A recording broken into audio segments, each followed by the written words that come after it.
Bonjour à tous, aujourd'hui on va braquer les haut-parleurs sur l'Algérie où des youtubeuses dénoncent le cyberharcèlement, un harcèlement qui se fait via les nouvelles technologies, notamment les réseaux sociaux. J'ai eu des témoignages comme ça en commentaire où il y a une personne qui m'a dit j'ai commencé sur les réseaux, j'ai voulu me lancer sur YouTube etc. mais c'est tellement violent qu'elle n'a pas supporté, elle a arrêté. Et dans ce cas-là c'est la seule solution au final, c'est que si on ne supporte pas ça peut faire très mal psychologiquement, surtout quand c'est des critiques physiques.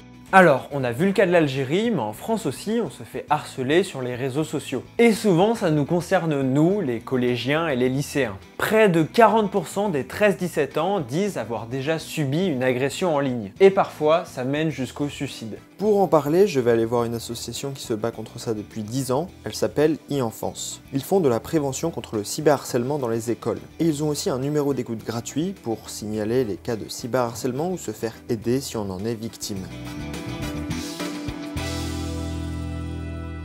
Quel est le type de cyberharcèlement qu'on voit le plus souvent? C'est un peu caricatural, mais c'est vrai qu'on a beaucoup de cas de ce qu'on appelle facilement le revenge porn, de partage d'images privées dans un premier temps qui sont partagées. Ça marche très bien malheureusement parce qu'on sait que ça fait mal, que ça fait très mal. On a aussi beaucoup de cas d'usurpation d'identité globalement, c'est-à-dire soit effectivement prendre la main sur le compte de quelqu'un, se faire passer pour lui, soit créer un compte au nom de quelqu'un. Avant, les ados qui étaient harcelés au lycée ou au collège pouvaient respirer une fois rentrés chez eux. Mais avec les réseaux sociaux, la torture continue jour et nuit. Certains harceleurs profitent de l'anonymat d'internet pour se cacher derrière un pseudo. Mais la justice a aujourd'hui les moyens de les retrouver. C'est comme ça que les cyberharceleurs d'une journaliste ont été condamnés à de la prison avec sursis et à une amende de 2000 €. Comment faire prendre conscience aux harceleurs que ce qu'ils font est grave et que, alors que eux souvent, parfois ils le font pour rigoler.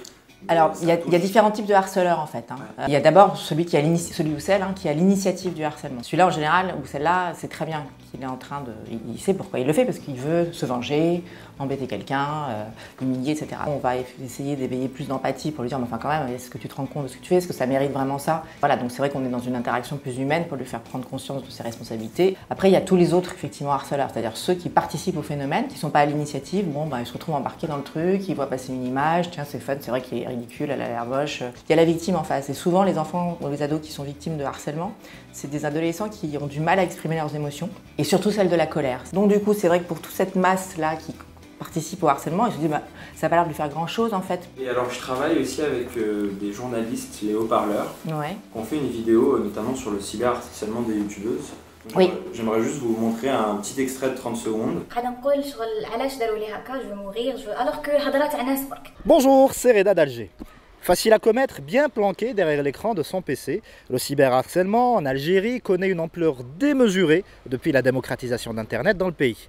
Chaque jour, des centaines d'Algériens se font harceler, menacer. Et bien évidemment, les femmes sont les cibles de choix pour les cyberharceleurs. Une actrice et youtubeuse très connue, Shirin Boutella, alias Mademoiselle S, a reçu pas moins de 15 000 messages d'insultes sur son compte Facebook en une seule nuit.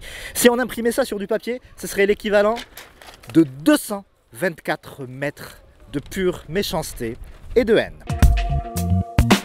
Ça ne me surprend pas parce que malheureusement c'est le quotidien. Globalement, ce sont quand même tout ce qui est féminin qui est le plus victime de cyberharcèlement. Maintenant, c'est vrai que quand on fait le parallèle avec la rue, c'est aussi la réalité. C'est qu'en fait, dans notre vie quotidienne, on croise souvent des gens qui ont des propos homophobes, racistes, antisémites. Et c'est vrai qu'ils ne sont pas non plus arrêtés à chaque fois. Maintenant, on demande finalement à Internet d'être encore plus dur que la vie réelle qu'on a. Si jamais ça m'arrive ou ça arrive à un de mes proches, qu'est-ce que je dois faire? Sur la sphère numérique, c'est la chance quand on est cyberharcelé, entre guillemets, c'est d'abord garder des preuves. Ensuite, effectivement, signaler, encore une fois, signaler au réseau social. Vous pouvez évidemment, bien sûr, nous contacter sur NetÉcoute parce qu'on est là vraiment pour ça. Et puis après, quand c'est dans une sphère qui dépasse Internet, parce qu'en général, c'est des gens qui se connaissent, soit au lycée, soit ailleurs, il faut aller en parler effectivement à l'établissement scolaire ou au lieu où, voilà, des adultes.